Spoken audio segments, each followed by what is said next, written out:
When you need advice, come to Ben and Kelly. It's Group Therapy on 99.7 DJX. So we got a message. Hey, Ben and Kelly, I need some advice on a sleeping arrangement that I'm afraid is going to damage our marriage. Oh, okay. Recently, my husband started sleeping in the guest room because I was keeping him awake most nights and he was waking up still feeling exhausted. To be fair, I know I toss and turn a lot and suffer from restless leg syndrome, but to sleep separately? And now he keeps telling me how great he feels each morning and how I just slept 8 hours nonstop. Oh, man. After 5 years of marriage, it just feels so wrong to watch TV curled up together on the couch. And then when the 11 o'clock news comes on, we head for separate rooms. And you can imagine how it feels for me on nights when we want to have a little intimacy. It's great. And he gets up and heads for his room. I feel like I'm back in college sneaking guys into the dorms. All right. We've got a good relationship, but I feel like we're going to lose closeness and intimacy over time. So can you ask if other people have run into this situation and did it harm their relationship? I want my husband back, not a roomie. Well, I can't really give good advice because I have not ever been in that sort of situation. So this is where I think we need to kind of turn to you, to those who have been and can maybe offer their piece of advice. Because yeah, I mean, my wife and I, we've slept in the same bed the entire time. And you're compatible sleepers. Yeah. Nobody really keeps the other up. Right. So again, I'm not discounting their issues in the bedroom, but I can't relate to it. So I totally relate. Okay. Actually, it is kind of miserable if if I'm kind of restless, I'm tossing and turning and it keeps him up. He wakes up, he's kind of grumpy because he didn't get good sleep either, or vice versa. If he's kind of had a restless night, kept me up, it can be stressful. Sure. It can. And then you feel guilty because you don't know that you're keeping your partner awake. Right. But when you find out in the morning, I was awake all night because of you. I mean, you feel guilty and you don't want to do that to your partner. You love them. Yeah.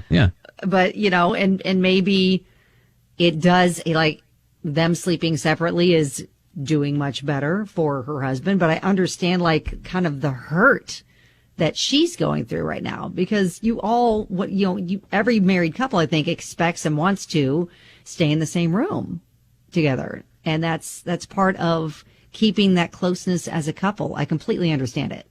Okay. Zach texted in and said, hey, get 2 twin beds. And so you don't have to move out of the room.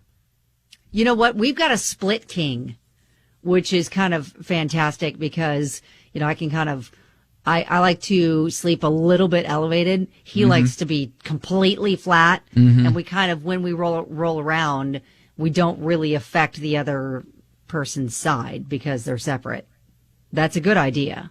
All right. You can always comment on Facebook at Ben and Kelly Show or text or call 502-571-9970. Give us your story on how you worked through this as a couple who sleeps separately with group therapy here on. She and her husband now have to sleep in separate rooms because her husband has been not getting great sleep when they sleep together because of her restless leg syndrome and stuff like that.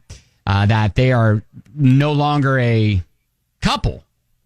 That's what she feels. He's happier. He thinks that it's fine, sleeping in separate rooms. He's getting better sleep.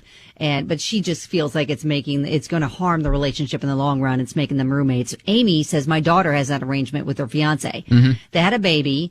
She decided to co-sleep with her for fear that he might roll over on the baby. He headed to the couch, but the baby's almost 2 now and he's still on the couch. I don't think they've got a great relationship. Not sure if it's due to this.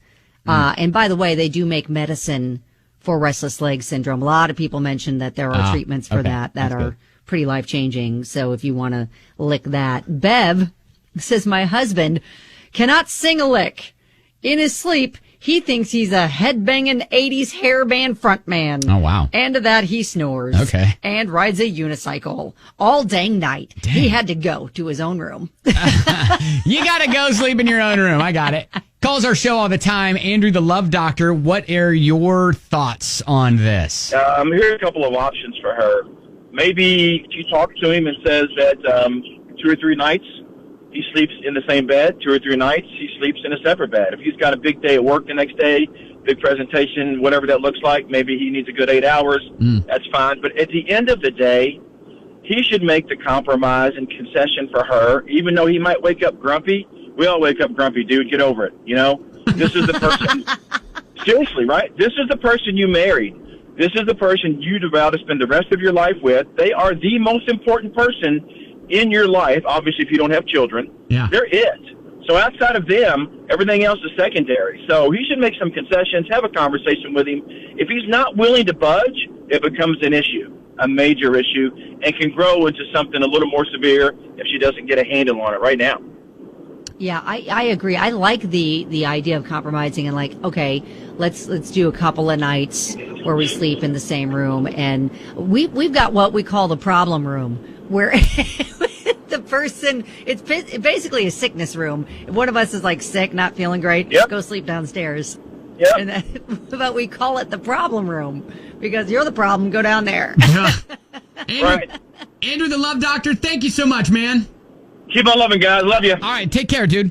Barb said, I agree with Mr. Smartman there.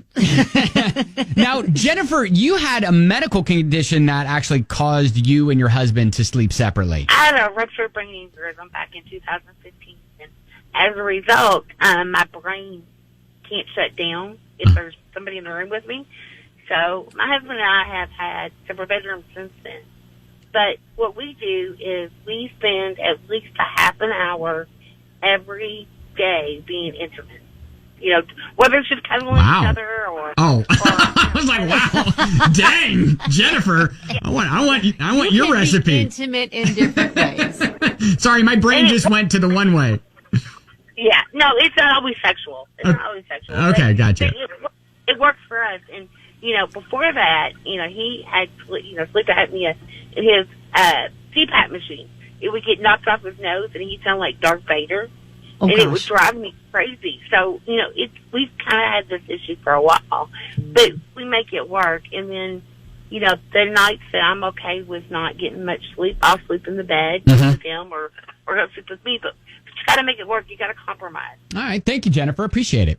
Man, if you comb through the comments on Facebook, so many people, first of all, are saying, you know, get the treatment for restless leg. They have a homeopathic restless leg supplement. Highlands makes it. Okay. Go to the doctor. They've got lots of medications that you can try. Get a king size bed. Get a split king. A lot of people mentioned. And then there's a lot of people that are saying they do sleep in separate rooms and it's fine. Bev says my husband, or we already talked about Bev. Amanda says my husband and I have been together for 24 years, married 16. We've not slept in the same room for about 6 years now due to his snoring and me, like in my room, the temperature of Antarctica. Our relationship is better because we're both well rested. I wish not sleeping in the same room would be more normalized.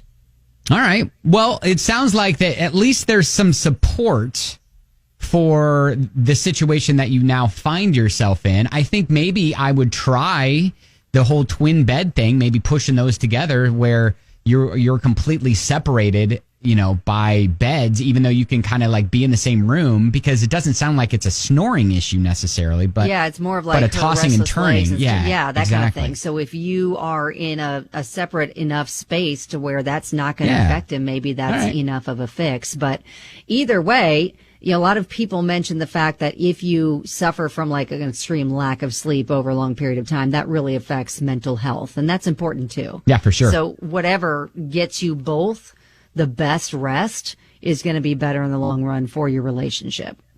All right. Well, cool. Let us know how it all works out. Hopefully there's some good suggestions there for you with group therapy.